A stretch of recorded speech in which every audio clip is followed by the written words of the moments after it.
If I Could Tell You Just One Thing is an event industry podcast presented by me, Mel Noakes. And me, Max Fellows. It's a podcast from Elevate where industry leaders write a letter to their younger selves and consider what wise words of advice they would give themselves now if only they could. Our discussion is based on this letter. Be prepared for refreshingly honest conversation and wise words of wisdom. So we're delighted to welcome Rosie to the podcast today. From a career that almost began as an officer in the Royal Air Force to president of Havas Play, Rosie Holden's journey has been nothing less than spectacular. Rosie's passion to do something creative has seen her work with enormous global brands, including Adidas and Vans, to holding senior leadership roles in some of the creative industry's biggest agencies. Rosie's ethos is to say yes to everything, keep learning every day, stay kind and empathetic, be useful, and most of all, remember that the world is run by people that turn up. Welcome to the sofa. Thank you very much. I feel like Holly from That's Not Even a Cultural Reference anymore, is it? I'm glad you've turned up today as well. I know. Well, it wasn't that far to come, I've got to be honest, today. But, you know, thank you very much for inviting me. It was quite the interesting exercise that you asked me to do, in fact. So, well, normally we ask about this, so carry on then. How was the exercise? And this conversation being based around the letter that you've written to your younger self, you picked the age of 21. How was that experience? Being 21 or writing the letter? Well, let's go with both. Being 21, not sure I can remember that far back, but it was a lot of fun, I do believe. Writing the letter. Well, actually, when I first got the brief, I thought, we always think when someone asks you questions about yourself and, you know, under the banner of, you know, you're being asked because you're quite successful. I don't know. I think it's always the first reaction to think, I don't know. I just got here. I don't know. Can I really go back and, you know, think about what that journey was? So it was really interesting to think about those moments that have led up to now, and what genuinely what I would say. I feel sorry for my 21-year-old self, like most older women do, because you look back and think, God, just enjoy. You are thin and you are gorgeous and you're so beautiful and attractive, and it's all going shit from here. So, you know, you do think that, but no, it was interesting to think back to that time, because I don't think you do too much, to be quite honest. You know, you might look back to your 40s or your 30s, but very rarely do you tend to look back to 21. So yeah, it was enjoyable. Thanks for making me do that. You're welcome. For those that don't know you, tell us a bit about yourself, the role that you currently have, and a bit about Rosie. Right. Well, I am president. Which is, you know, the same title as CEO, basically, but sounds either grander or more ridiculous, depending who you are, of Havas Play, which is the kind of sports, culture and entertainment agency within the Havas network. So Havas is a big global agency network, and I run the UK sport, culture and entertainment arm of that, essentially. And I've been there in fact, I've just been coming up to my 5th year. I joined there about this time 5 years ago. I was doing the odd day there to kind of get into, you know, what the organisation was like and what my role was going to be and what my task was going to be. So, yeah, it's quite a nice point, that, isn't it? Sort of 5 and 10, the big numbers. So, yeah, that's what I do now. Nice. And it's great. We've managed to survive a pandemic in amongst that 5 years as well. Yes, I suppose year 2 wasn't perhaps the year I quite thought it was going to be, like many people.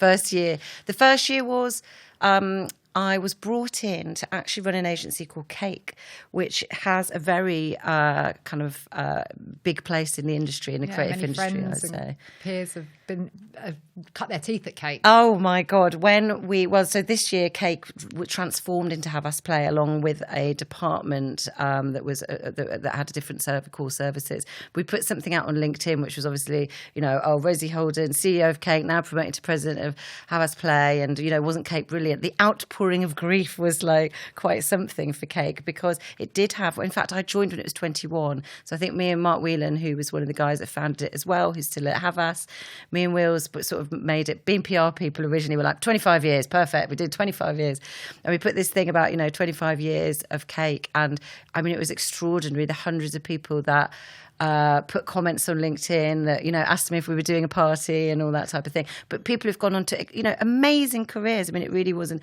an agency that likes to, well, it was, a first of its kind in really creating brand entertainment for brands, entertainment through brands. It was really fantastic. So I was brought in 5 years ago to run that. It had kind of lost its way a little bit. In fact, when I was asked about the job, I remember saying, Cake, oh my God, they were so cool. I'd been working brand side at Vans and they had the Rizzler account and I ended up doing some brand stuff with Rizzler and Vans. And I remember thinking, oh, that's, they're really, really cool. Anyway, then I was called about the job and I kind of said, oh, are they still going? They just hadn't had any volume in the marketplace. Mm. They were still obviously doing great work. And when I arrived there, I was like, oh my God, you've been doing all this great work, but no one knows about it. So the first year was really about, what's the right expression? Finding Cake its rightful place, in the agency world and in out there in the big bad world, and giving it. Turning up the volume, giving it a bit more prominence, going back out, creating award-winning work, making sure everyone, doing all that type of stuff, making sure everyone's happy. So we got to the end of 2019 and we were like, this is great. And I had this amazing moment, and I will find the picture somewhere, of all of the staff having, this amazing Christmas party and them all holding me up while I was lying down on top of them. It was really brilliant. And they were all really happy, which was great. And then, of course, 2020 came and it was like, oh, year 2 was meant to be, this sort of, keep going north type thing. But yeah, I mean, look, everyone experienced it and, it was fine. We did nothing terrible happened. I think in the network, they were all saying, oh God, Cake's going to be decimated because, we were a rights holder partnership and experiential agency first and foremost. Mm. So, some of our biggest clients activating at BAFTA, Glastonbury, Wembley, through football partnerships like the Home Nations Partnership, and none of that was happening. But actually, we just pivoted to digital, made loads of content. It was absolutely brilliant, didn't lose a penny, and finished the year again getting strong and then bounced back like everyone else did. So I can't remember why I was telling you all that now, but started at Cake, transformed into Play. It was amazing. And yeah, I absolutely love it. It's great. I love how you sort of casually go, oh yeah, we just pivoted to digital. Like that's a really normal thing to do. And actually one of the things I picked up through the letter and obviously knowing you and looking unabashedly, stalking you through LinkedIn and stuff in prep for this, was so many transitions you've made. You cut your teeth in a client world at Vans and Adidas and the like. You've come over to agency. You yourself talk about being in PR, but now you run a multifaceted, multidiscipline agency because it defines so many of your passions. How have you found navigating those sorts of changes? Because a lot of people question that jump between client and brand. I'd argue you've gone the harder way to go from client to agency. Yes. But you've navigated so many changes and become the head of a multidiscipline agency doing award-winning work. So how's that journey been? Well, I think that there's a few answers to that. One is that I think, and for anyone that knows me, I have pretty much, boundless energy until it gets to about like 10:30 p.m. Then I just have to go to bed. So I love new things and, embracing new skills, new people, new technological developments, new innovations, blah, blah, blah, all that stuff. So I think in terms of what I've done, if I look back, yes, they're all, they're in the same world, but they are very, very different. But I've probably looked out for that because I never wanted to do just one thing. I think that the brand and agency thing is quite interesting, isn't it? Because brands love it. Yeah, you're right. Like brands love it. When you're a bit more senior and you've had agency experience, and what you can bring to a brand is something quite special. But I started out as a junior within a brand. I mean, it was quite phenomenal when I went to an agency and I went to M&C Saatchi Sport and Entertainment. Not just any agency, M&C Saatchi. Yeah. And Jamie and Steve, who still run that, are still good contacts of mine, good friend of mine, and absolutely one of my champions. I remember going for the interview, and I think, do you know what? It's quite a funny story. I was at Vans. I've been there for about 8 years, and I was thinking, do you know what? I can't get a cabbage clock before I'm 30. This is just really bad. This is embarrassing. I really should look for a new job. But I loved it at Vans. I mean, what's not to love? Incredible brand. I was, working. I did loads of different things there as well. I worked in like customer service. I worked in independent sales. Then I ended up in like some marketing and PR function, working with all the athlete teams, like all the snowboarders and the skaters and stuff. So it was amazing. But I just thought I need to do something proper. Plus, I bought a house. I bought my first flat. So I suddenly thought, shit, I need to earn some money as well. So I knew nothing about agency world, because at Vans then, we'd never even used an agency. Everything was done in-house. And I was actually visiting my cousin, who also works in PR, but he works in local government. So really, really the opposite side of what I've ever done. And I'd gone to stay with him in Burnley. And he said to me, he had like a copy of PR Week lying around. And I was sort of leafing through it. And I saw this job, and it said Mrs. Archie, I think it said senior account manager. I had no idea what all the levels were, for Reebok, someone who's got skateboarding experience. And I sort of, and I sort of cut it out, and then thought about it for about a week, and I thought, yeah, you know what, I should go for this. There can't be that many people that know, enough about like sort of sneaker culture, sneaker lifestyle, and skateboarding. So I did apply for it, and then had my interview with Steve. I remember going and having a glass of water in the atrium. I don't know if they're still in Golden Square. And my hands were shaking so much. I was so nervous, because I'd never been into an office so corporate. My first jobs were in like recording studios and things. It was just like, oh my God. But Steve was lovely, put me at ease. And obviously I ended up getting the job, which was brilliant. But yeah, so went there, and then ended up going back. Then I would have gone back. Yeah, then I went to Adidas after that, so I went back brand side. So I was a bit more senior, and that's when they start to go, oh, like agency, they really appreciate this really different type of thinking and rigor, perhaps. The stuff that becomes second nature when you're agency, but perhaps now is a different. This is going back a very long time, but perhaps then not so much. So yeah, that was absolutely brilliant. That was a fantastic job. I've lived. I worked at the head office in Germany, in Herzog, which I don't know if either of you two have been to. Yeah, it's like the middle of nowhere, right? And I used to work there Tuesday, Wednesday, Thursday. So in Monday and Friday, I'd work in London. Tuesday morning, I'd get up at like 4:30, 5, go to Stansted, jump on a flight, get to Nuremberg, get a cab, be at my desk by 10, work till Thursday, and then do the same, fly back on a Thursday night and be back in London to work on the Friday. Because it was a weird contract, I suppose. I don't think they do that now. I think they're just happy to have the right talent. But then after that, and I loved it. It was an absolutely fantastic experience. It was working in the global brand team on global brand comms, and do you know what? It came a point, and they said, "Do you want another permanent role here?" Because these have been contract work. But I just met my now husband, and which is obviously a miracle for anybody. But no, and with it being in the middle of nowhere, and he's just said, "Look, I can't relocate," and I didn't do it for him. By the way, I want to point that out. But I wasn't ready to. I was just in the wrong life stage. So I'd been working in the London office. Mondays and Fridays, and got to know the UK team. An amazing woman called Sarah Gower, who's only recently retired, actually. She said to me, look, we've got this little category called Originals. Don't know if you know it, but, it's more of fashion. I've been working in the sport performance team. It's a bit more of a fashion category. We're going to invest in it a bit more. We've got London 2012 coming up, so the focus will be, on our sport categories. But actually, Originals, we need someone who understands the sports world, but also comes from more of a fashion brand perspective. And I'd done heaps by then, across like Nike and Umbro, and then obviously the Vans stuff. And she said, you could, what do you want to do with it? So then I chose to take it as a piece of business to a then fledgling agency, John Doe. And then so went back to agency side. But I didn't think I was going to. Like I can really see, I love doing brand side work, because you ultimately a decision's up to you, and you are the champion, you are the owner of that brand.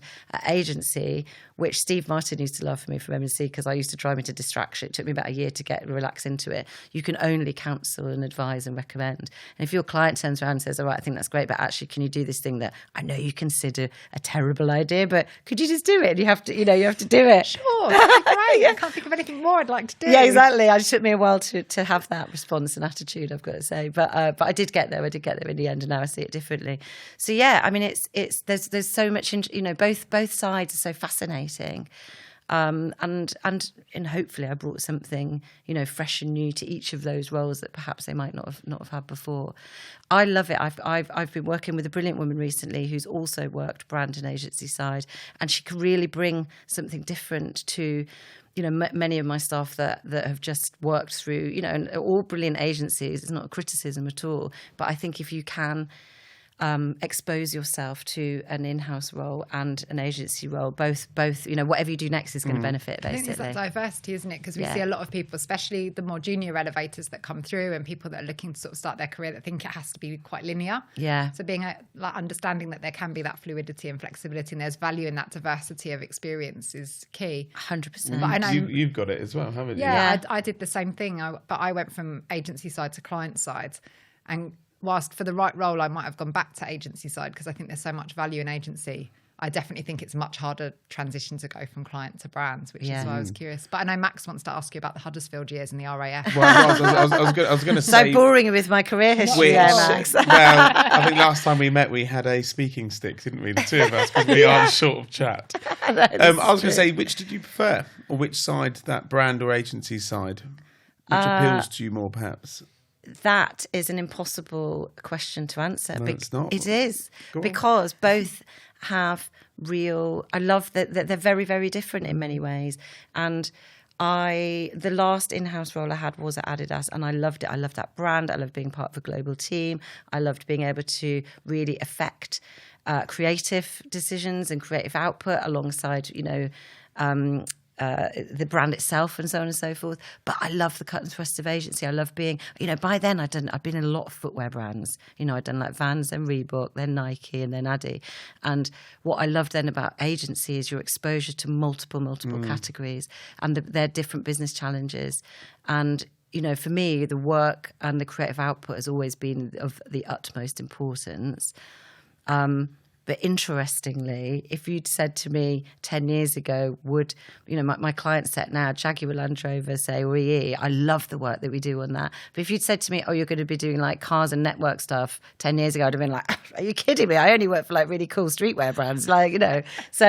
So depending what you're doing for them would be the answer, but it's impossible because I couldn't choose between the two. I think there's also something in what you've said there as well that really resonates with me, which is, I think sometimes we can put blockers up for ourselves of, I would never do that. But sometimes the right brief or the right combination of people or the right time in your career, actually, some of those doors that you think you should keep shut, actually, if you peek them open, there's some exciting stuff behind it. 100%. I mean, I know this is about when I look back to when I was 21, but if I'd thought about that when I'd have been in my mid-30s, I might be in a different place to now, because I think I didn't see that. I was really like, I don't know, I was going to say naive, but just a bit stupid or not, I should have been more open-minded.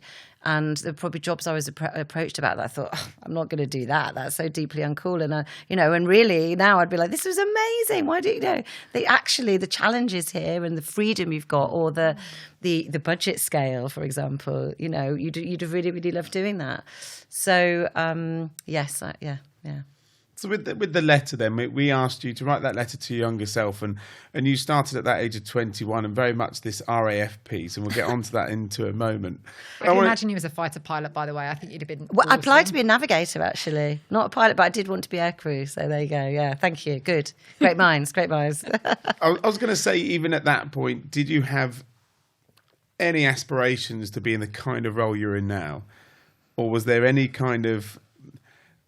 I suppose this kind of North Star aspect of going, I'd love to run this massive global agency or otherwise and things. Is there? I didn't even know about that world. If you'd asked me, I mean, I didn't know what an agency was. I didn't know about what roles there could be. I didn't know. And do you know, I'm going to be kind, where I did think that the careers advice at school was actually really, really good. And I went to a local high school in a small Yorkshire village. Actually, I did my work experience in the press office at Opera North because I loved music and I loved singing and then so it's quite funny because in a way I did end up doing what they put me towards many, many ways, But I didn't know about that. I didn't know it was an option. And I think that, I mean, it's so funny because I haven't talked about the Air Force thing for so many years, but obviously it reminded me of what I was doing when I was 21. But because I just graduated and I didn't know what to do, and I spent my third year thinking, I think I'll join the Air Force. But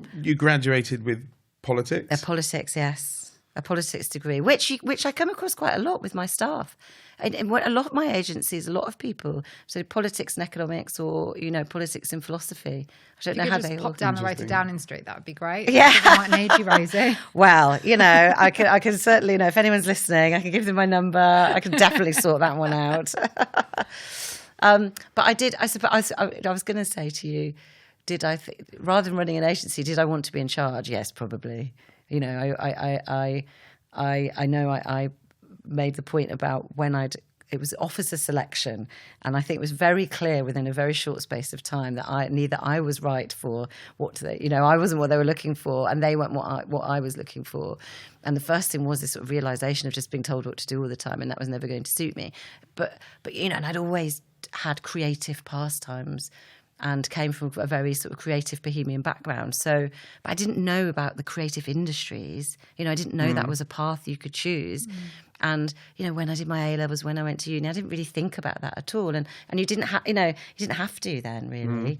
Now it's very, very different, isn't it? And sadly, in many, many ways, and this kind of commercialisation of that, and what students have to think about what they're going to be doing, how they're going to finance it. I did grants. I had a grant in my first or second year, coming from a single parent family. So, I was actually given money to pay for my rent, which is unheard of now. But anyway. I wish I'd known about that, but I didn't know about the WPP Group's grad scheme. That just wasn't whether that. I mean, it must have existed back then, but I wouldn't have known about anything like that. You talk about your upbringing then, and obviously the creativity plays a huge part in your letter to yourself about where that steers you in some of these. Mary, you made the comment about the kind of the changing roles, things like that.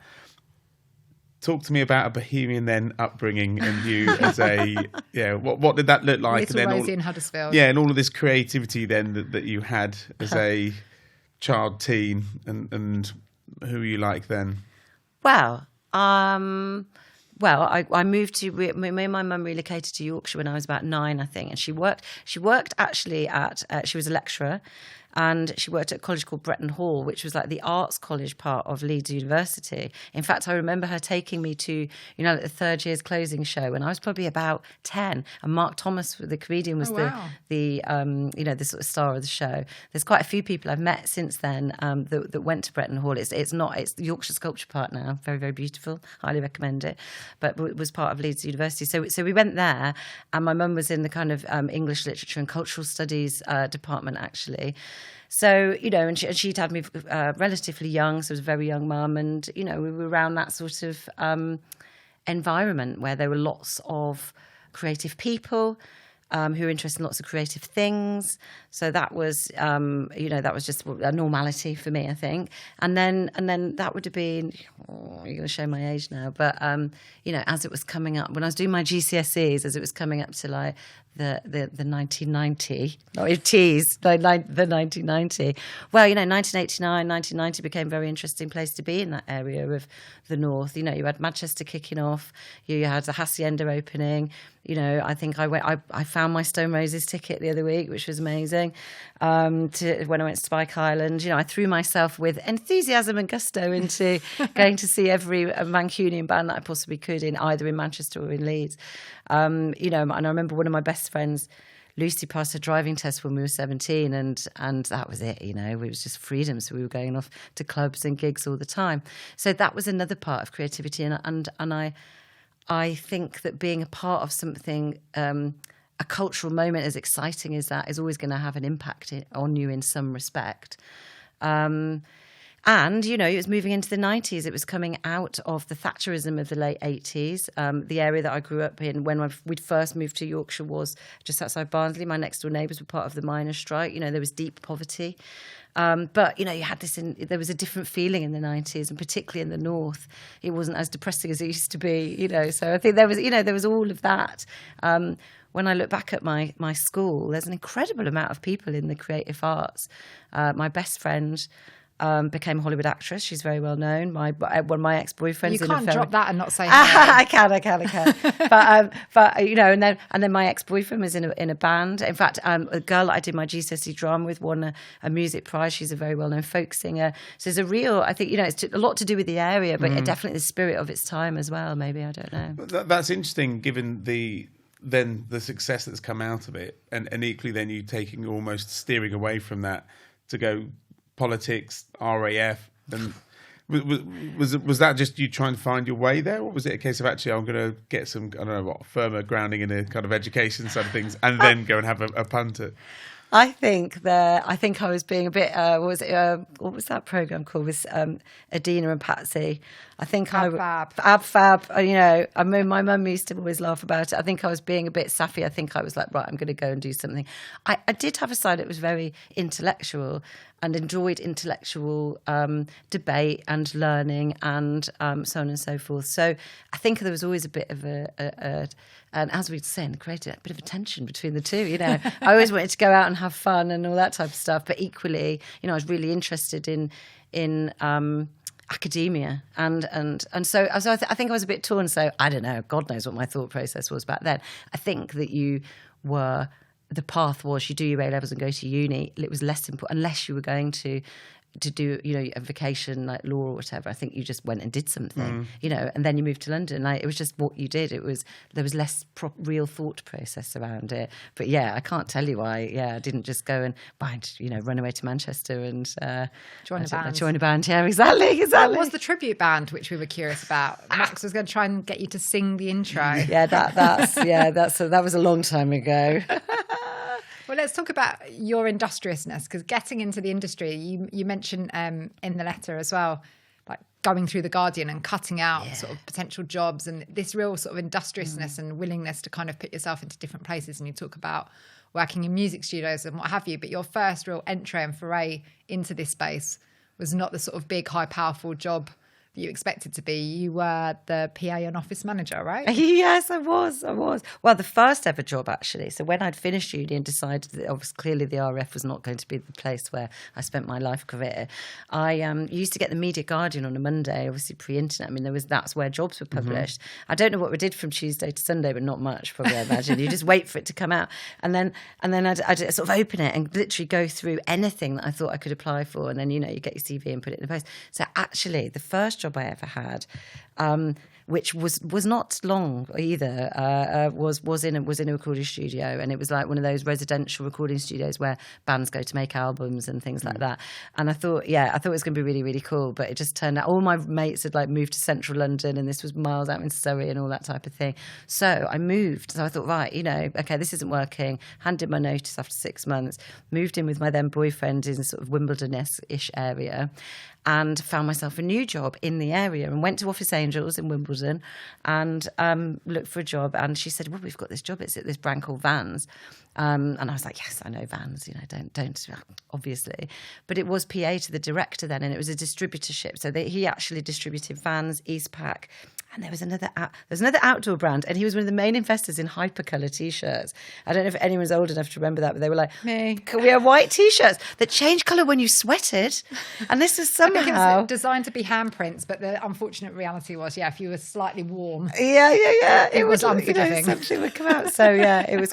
But Hang on. So you're walking down the road, massive sweat patches. Yeah. And just to highlight that fact, what they do is go different colours. But for some reason, everyone thought this was amazing. Colour. It was like bright neon colours. Yes, neon colours. Yeah, it wasn't subtle, was it? That wasn't subtle. Yeah. Sounds a nightmare. I must find out who's got the distributorship and look into that and bring it back. I'd love to do that. A little sideline. So I was like, okay, this is great. This is a cool brand, but also it's local, because obviously, the salaries were very low those days. And I was like, cool, this is in Wandsworth. I can actually walk to work. So I did that. So I just got a job locally. But, it was lucky because it was this amazing brand, which at the time, like I said, was distributed. So it wasn't owned by Vans. And it was probably, I remember when we hit our first £500,000 of revenue. And by the time I left, it was like, over a lot more than that when it sold to VF Corporation. And, now it's huge. But it was, Vans were only sold via a very small network of independent skate shops or small streetwear shops. And then it was while I was there over the next 9 years that, we grew the brand. And then, of course, they move into more of the UK high street retail chain. But no, I mean, look, it was pure laziness probably the first. I thought, it's pretty cool. And I could walk to work. That's amazing. So just rocked up there and though, being a PA and office manager, you kind of learn everything about the business. And you're party to all of this confidential information, which is like really bad for me, because then anyone who knows me would be like, God, don't tell her anything. Or she needs to cut the glasses of wine. She'll tell you anything. But so no, I was far, in a professional way, it's completely different. But it really exposes you, and it was a small business essentially. So that was a really fascinating process. And then being there for 9 years, seeing that you went through all of the transformations. So it was bought out by Vans, first of all, which is when I became Rosie, not Rose. And that was when the email was invented, because I had to come up with an email name. I was like, what is this email? And I think I put Rose Holden at vans.com, and it came back as Rosie Holden, and I couldn't be asked to change it. So then everyone just started calling me Rosie, and I thought, that's fine, I'm not bothered, that's all right. But yeah, went through lots of transformations, through business transformation, and then all these roles I was telling you about as well. So yeah. And then your step into PR. Yes, well, that's where it started. So I think I'd been there it was around 2003 when my boss, who I'm from then still very good friends with, and bless him, I think he still thinks that he's responsible for my entire career success, actually. So he said to me, I said, look, Dan, I'm getting a bit bored. And I'd done all these, these sales jobs of customer service. And he said, you know what? He said, what I think you'd be really good at is PR. He said, you love chatting. You love chatting to, you love the product. You love telling stories, i.e. like embellishing stories, I think he means, or, And he said, really know what that means? And I said, well, not really. And he said, right. He said, we were using this PR agency, but I'm going to get rid of them and you could do it all. And I was like, okay, cool. He said, maybe just call the owner and see what she used to do. So we literally built it from scratch, and we did have a good marketing director as well, who was clearly able to guide me in the right direction. But yes, that was sort of the PR manager for UK from 2003 was really the role that then probably set me on my path to where I am now. You mentioned in your letter, and whether it was prior to Vans or after, there being a couple of twists and turns, but equally perhaps a couple of wrong moves or I say mistakes, but perhaps the course wasn't quite as clear set. What were those twists and turns, and equally what were the kind of key lessons that you learned from those that steered then this kind of track to success? There's probably been loads, so I'll try and stick to maybe just one or two key ones. But I think probably everyone makes mistakes. Everyone leaves. I think everyone I know who's successful has had a job that they wish they hadn't taken, or that they'd left something that they wish they hadn't left. And I think that's a really healthy thing to do. I think I think I've done that twice probably in my career, and you won't find them anywhere on LinkedIn or on my CV, but I'm sure the people, if anyone, who know who they are, but, chosen to leave something and then gone somewhere that wasn't right. And I think that's absolutely a very healthy mistake to make, and something that builds your resilience and sharpens your focus. Because actually it's just as powerful to know what you don't like doing as it is. Mm-hmm. Like I said, I didn't know what I was doing when I was 21. I didn't know I wanted to do X. But gradually through different processes, you learn what you don't want to do, and that kind of, helps you channel where you need to get to as well. I call it the magpie effect. Something quite shiny that you see and you think, actually, that could be the next one. You go in there and then suddenly realise, Christ, there is absolutely nothing going on here in the right way, and it's complete smoke and mirrors to an extent. It's so true. That's two of the instances I can think of. And I probably did it, maybe 3 times actually, now I'm thinking about it. But I think that's fine. People shouldn't worry about those type of mistakes. I actually think it's a perfectly healthy and maybe even more than that. Gives you an edge, gives you a different point of view on things to people who perhaps never. All those people that never make mistakes or have the perfect job forever.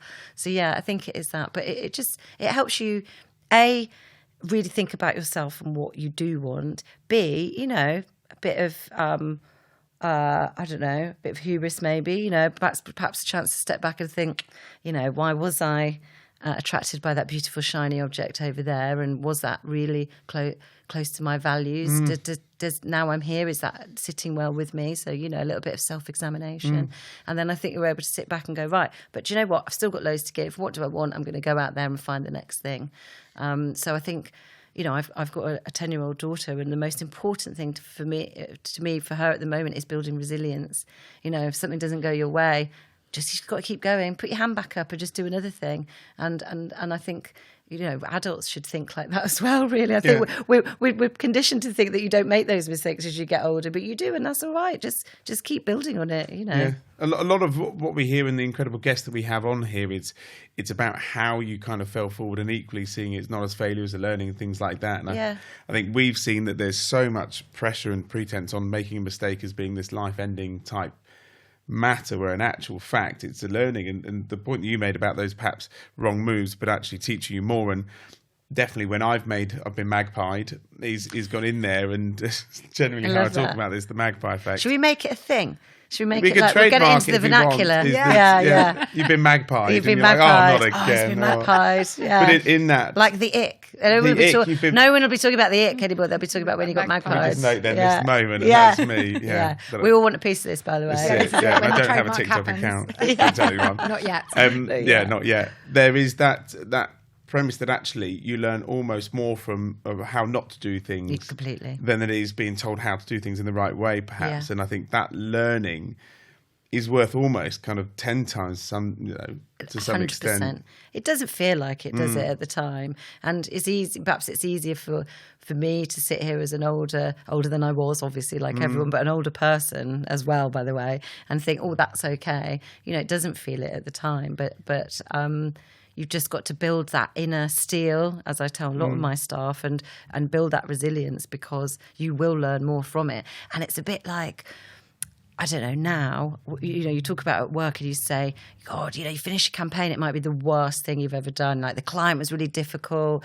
It was really painful. People were off crying, and there was really late nights, and, it was all very dramatic. And then a year later, someone's going, oh, that was my favourite bit of work. That was amazing. When we're in the trenches together, late night pizzas. Yeah, exactly. Similar sort of thing, isn't it? with that then, and some of the moves, and obviously going through those different roles early on and trying to find a place, has there been someone from a kind of guiding, mentoring type perspective that you've had along the way, or how or who has played that kind of role or influenced your kind of career in that respect? I fear I've never had one mentor, but I kind of wish I had. I've got to be honest. I think it would have been great. But I've been so lucky to have a series of them, really, and people that have been so interesting and so useful and caring about what I did next. So, and that's always been very important to me in the role that I've taken. Is there that person that I can look up to and learn from? And so, I feel I've had a set of people that have really helped guide me. Plus, do you know what? I am such a. I don't have an ego. I'll put my hand up if I don't know something. I'll ask the question, and I will always go to someone for counsel. If I have an opportunity, I can think of several, examples now where I've gone to someone and said, this has just come to me, what do you think? I might call Steve Martin out of the blue from M&C, or I've spoken to Raoul, who runs Exposure, I worked at for a short time a few years ago, or Dan, the guy I was talking about, who gave me my first break at Vans in PR. I was actually texting with him last Friday because it was the Sport Business Awards. It was down the road from his house, and I've been for lunch with him and asked him questions. I would always,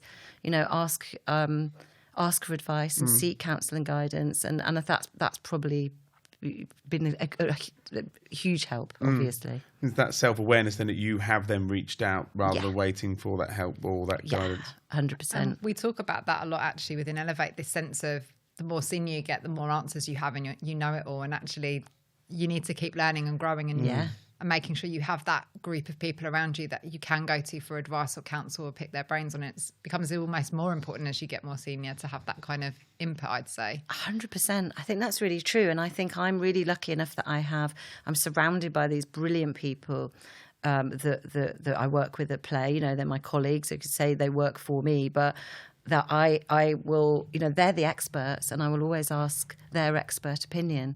And isn't that exciting that, you could go and ask all these brilliant people like the answers to questions, like how fantastic, that's just more interesting than typing it into Google, but more knowledge. So I think that's really, really important. And I'm curious because you've done similar things to me in my career, and there's some things that you said that really sparked an interest, which, at such a young age to have a role that you started from scratch as, here you go. head of PR in the UK for Vans. Crack on. How did you navigate designing a role from scratch and then an offering from scratch? Because those are two different things. And how much of that do you think has shaped the way that you've approached some of the challenges? You know, director of a big agency, going into something like Cake that has such history. How much of that has been informed by those early experiences? It's a really good question, and I've never actually thought about it that way. I think that when I have talked about that experience, when I talk about that time at Vans, what I know that I got from it was that it was a small business, and I had the freedom and the independence to make decisions with guidance. But you know, you could do what you wanted to do, and you could fail, and that was okay. So that it probably had a huge impact actually on how I've come into businesses later, or been given briefs around, you know, to re-energize a business or to make decisions around, around creating an exciting new offer. I mean, you know, I suppose the time at Vans, it was an independent business, and I was very close to all the people in it because we were a tiny office. Like, you know, you just learn everything on the hoof. But equally, you had that freedom because it was a brand that everybody loved. It wasn't like a brand on its arse, or you didn't know what, you know, it was. We were trying to build something really quickly, I suppose, to build, you know, an incredible commercial operation as quickly as possible. So yeah, actually, I think that probably had an incredible positive impact on my later roles, which I've probably never thought about it that way before, to be honest. Yeah, again, I think for so many of our listeners that's so early on, sometimes having that experimental mindset and being unafraid and unencumbered by what's gone before and just trying new stuff, and I guess the muscle memory that builds and the opportunity to think about things is really valuable. So instead of being afraid of those opportunities, sort of grabbing them. Yeah, definitely.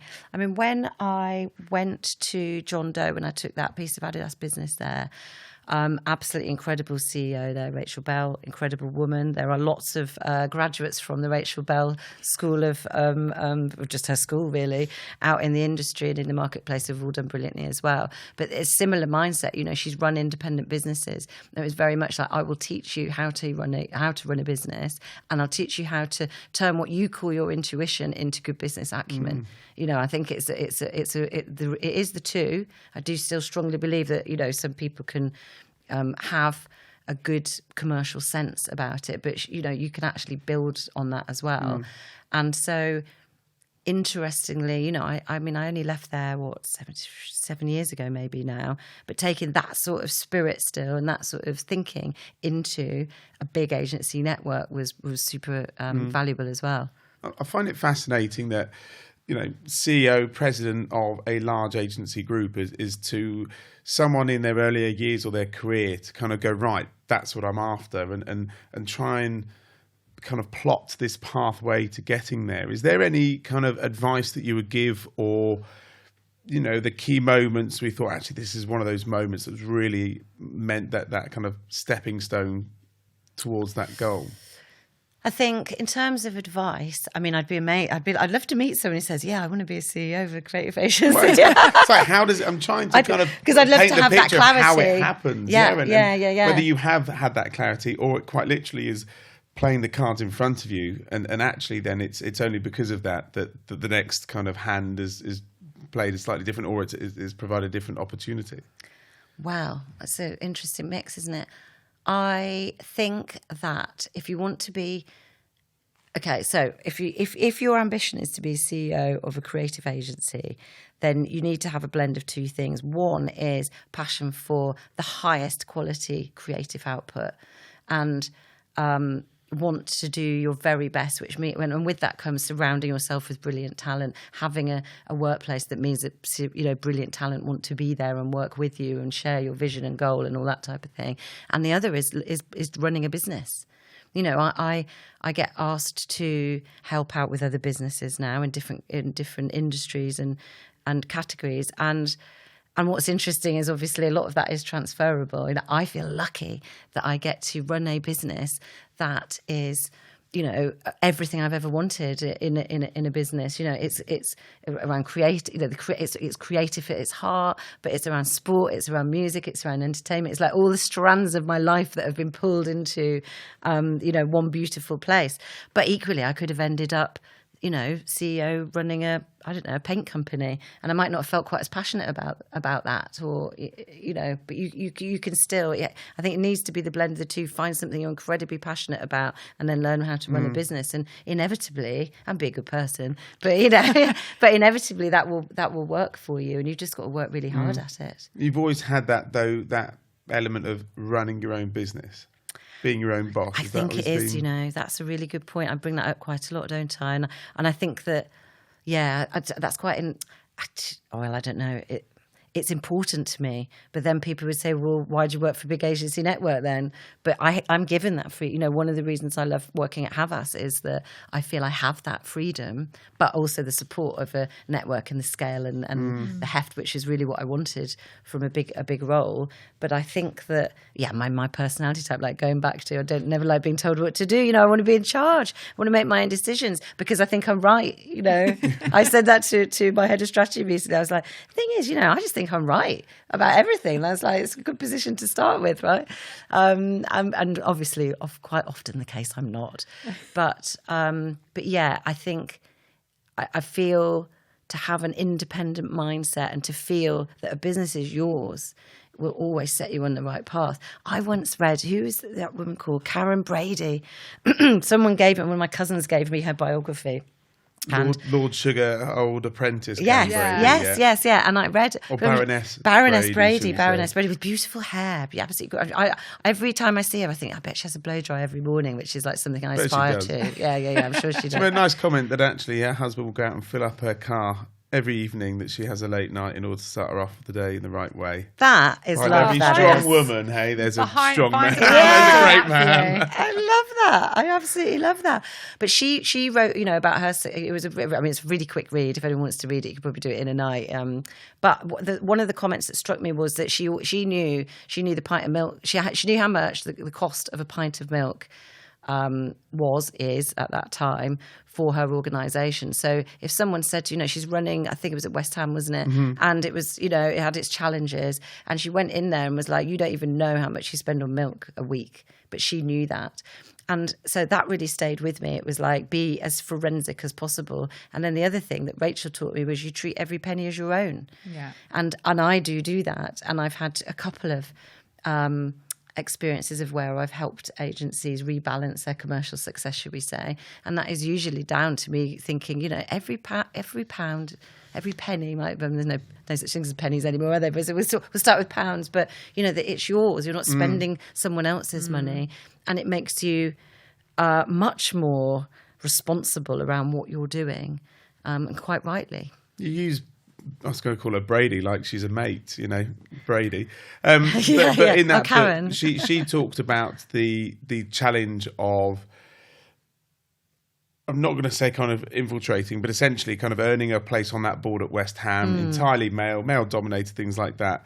Have you found, as you've come through the kind of the ranks into your role now as CEO, that there has ever been that kind of challenge being a female, or I know that there's obviously in our industry, the creative industry, that still quite a male-dominated kind of top tier and things like that.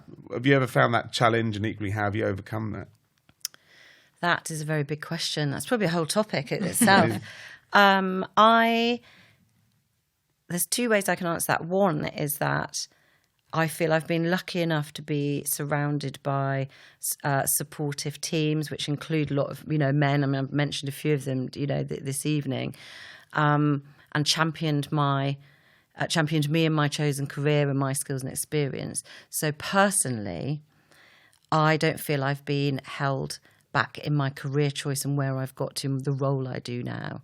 Do I think that's about me and where I've got to in my role? I think there are still, huge mountains to climb around the female experience in the workplace, how you can still feel, and it's so hard to articulate, but excluded from certain conversations or just meetings, or that's still a reality.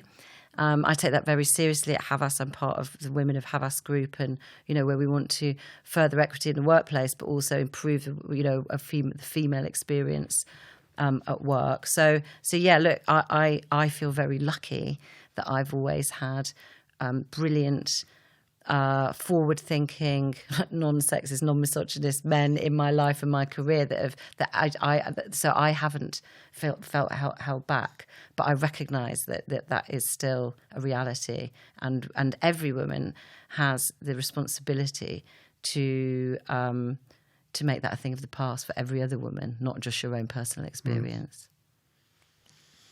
Just bowing down to Rosie here. And obviously, as someone that's cultivated and created a career that's based on learning and growing, you're the president of Havas Play. Like, what's next? What are the things that you're looking at? What are the things that you're hoping to grow and learn? And where are you still excited, I guess, about stuff? Because most people would think, well, this is the ceiling. Where else do you go? But are you still learning and growing? Are there still things out there that you're like, oh, I want to have a crack at that? Oh, definitely. Do you know what I'm going to say? I was 50 very recently. And my first thought, I turned around to someone at work and said, oh, but I've still got so much to do. I haven't done anything yet. I was like, this is only literally the beginning. And I know, and then I spoke to someone recently who was thinking about, they were going, oh, I have time to wind down soon. I was like, no way.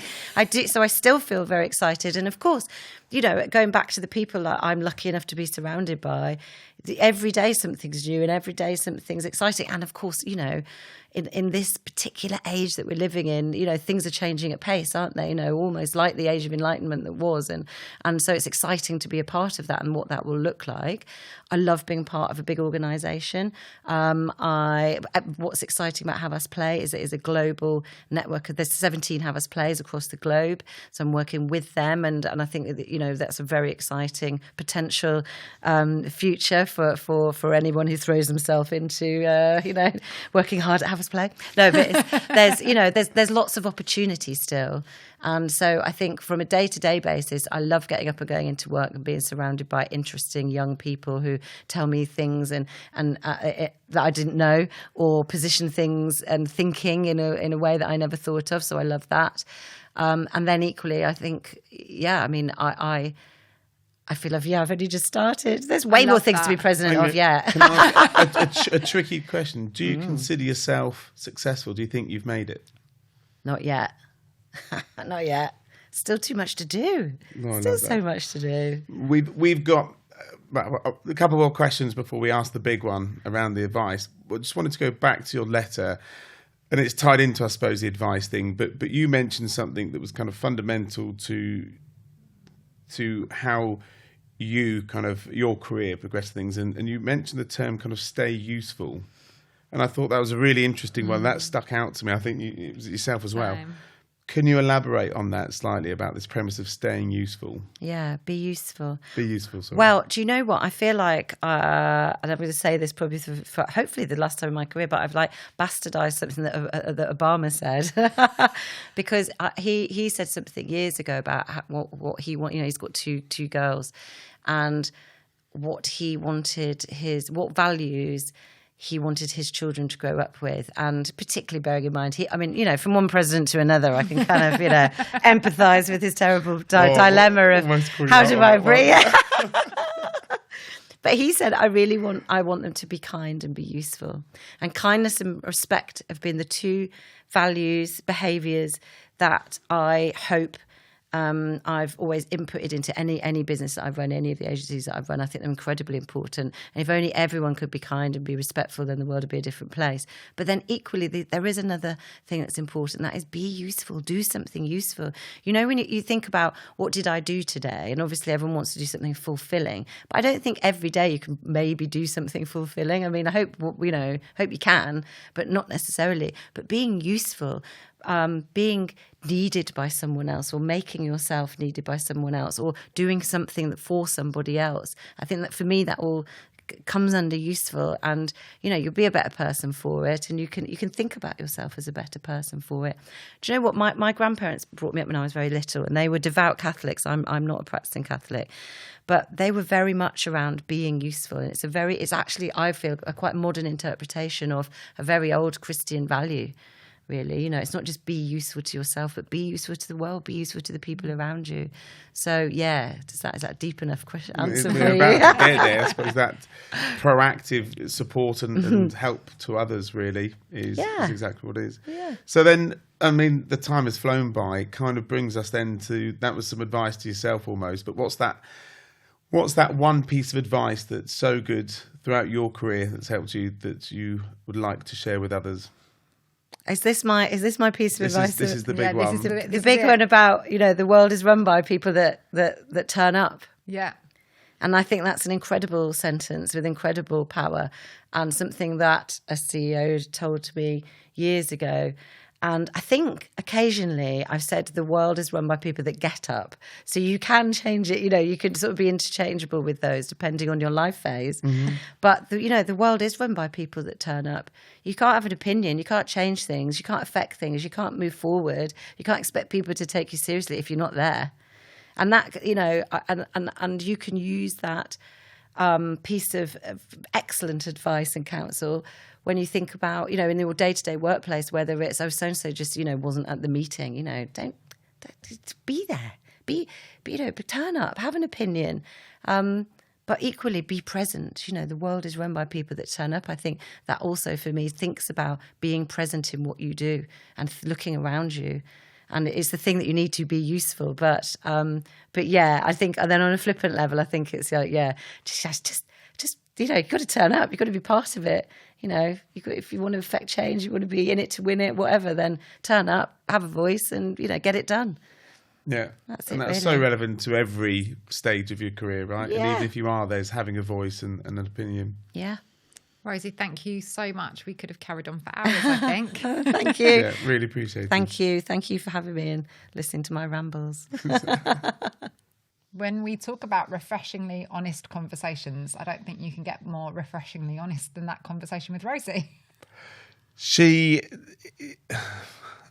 Where do you start with Rosie? Because she comes in here with a bundle of energy, more energy than me, and she can talk more than me. But throughout unusual. I know, unusual. But throughout the entirety, it's just she's entirely herself, and what you get is this honest account. And I think that is something that surprises a lot of people when you get to a level of president or CEO of a global agency network.